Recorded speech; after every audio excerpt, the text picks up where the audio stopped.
चलिए, तो इस वीडियो के माध्यम से एक बहुत ही इंपॉर्टेंट पॉइंट को हम लोग समझने का प्रयास करते हैं। वो है पदार्थ की चौथी अवस्था जो कि प्लाज्मा है, और पांचवी अवस्था जो कि बोस-आइंस्टीन कंडेंसेट है। वैसे हम लोग जानते हैं कि जो मैटर होता है, जो पदार्थ होता है, इसको बोलते हैं हम लोग पदार्थ या फिर द्रव्य बोलते हैं। द्रव्य बोलते हैं, द्रव का मतलब होता है लिक्विड या फ्लूइड, लेकिन यहाँ पे द्रव्य द्रव्य का मतलब होता है मेटल। ठीक है, तो इसकी मुख्यतः कमरे के ताप पे अगर हम लोग बात करें, जो नॉर्मल टेम्परेचर 23 से 24 डिग्री के बीच होता है, जो नॉर्मली एग्जिस्ट करता है, उसमें सिर्फ 3 ही अवस्था होती है पदार्थ की। वो कौन कौन? सॉलिड, लिक्विड और गैस, ठोस, द्रव और गैस।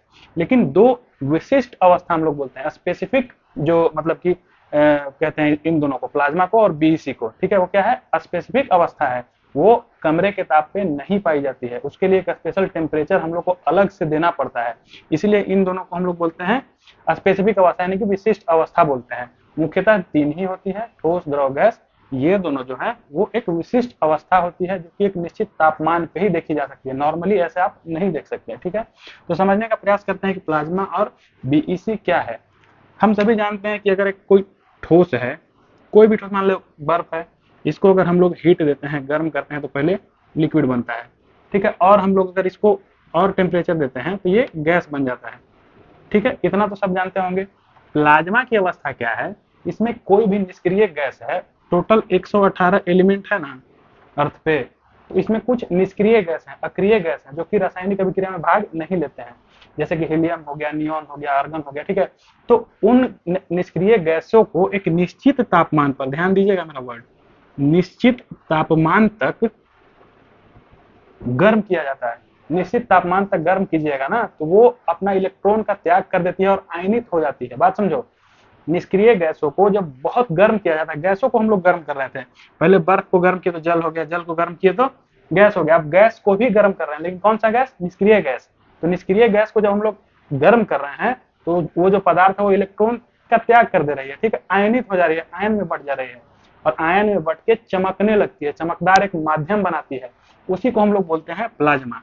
ठीक है, जैसे एग्जाम्पल में क्या है? सन हो गए, स्टार्स हो गए। आपको पता होगा कि सन स्टार्स में हीलियम और हाइड्रोजन गैसेस होती हैं। हीलियम जो कि एक अक्रिय गैस है, और जो सन है उसमें लाखों टेम्परेचर होता है, बहुत ज्यादा गर्म। अब हीलियम गैस जो कि अक्रिय गैस है, अब लाखों का टेम्परेचर है, गर्म है, तो हीलियम को क्या करेगा? तोड़ देगा, तोड़ के आयनित कर देगा, आयनित करके चमकने लगेगा। बात समझ रहे हो? तो सन एग्जाम्पल हो गया। अगर कृत्रिम रूप से देखें, मैन मेड रूप से, तो जो बल्ब जल रहा है, बल्ब एक एग्जाम्पल हो गया। ठीक है, तो प्लाज्मा समझ गए। नेक्स्ट आते हैं बीईसी क्या है। तो बीईसी जस्ट इसका अपोजिट है, जस्ट प्लाज्मा का अपोजिट है। इसमें हम लोग क्या कर रहे थे? एक निश्चित तापमान तक गर्म कर रहे थे। इसको निश्चित तापमान तक क्या करेंगे? उल्टा बोलो, ठंडा करना होगा। ठीक है, निश्चित तापमान तक ठंडा करोगे तो संघनित हो जाएगा। संघनित समझते हो ना, कंडेंसेशन, जिसकी वजह से बारिश होती है, या जब यूं कहें कि जब आप लोग अवस्था परिवर्तन पढ़ते हो, तो कोई भी गैस लिक्विड में कैसे बनती है? कंडेंसेशन के प्रोसेस से, संघनित होकर, घनीभूत होकर। बात समझ रहे हो? तो जब एक निष्क्रिय गैस को, कोई भी निष्क्रिय गैस को एक निश्चित तापमान तक ठंडा किया जाता है मेरे प्यारे भाई, तो ठंडा करने पर वह संघनित हो जाती है। उस अवस्था को हम लोग क्या बोलते हैं? और उसके बाद जो माध्यम बनाती है, उस अवस्था को हम लोग बोलते हैं बोस-आइंस्टाइन कंडेंसेट। इसका क्या एग्जाम्पल होगा? इसका एग्जाम्पल होगा सुपर कंडक्टर, यानी अति चालकता, और सुपर फ्लूइड। सुपर कंडक्टर क्या है? किसी भी पदार्थ को इतना ज्यादा ठंडा कर दिया जाता है कि उसका टेम्परेचर 0 हो जाता है, और वह पदार्थ जो क्या है ना, उसमें अगर आप इलेक्ट्रॉन का हानि भी नहीं करोगे, तो भी उसके थ्रू जो है वो विद्युत धारा का प्रवाह होगा। ठीक है, तो जब निष्क्रिय गैस को हम लोग एक निश्चित तापमान तक गर्म कर रहे हैं, तो आयनित होकर चमकने लग रहा है टूटकर, तो उसको बोल रहे हैं प्लाज्मा।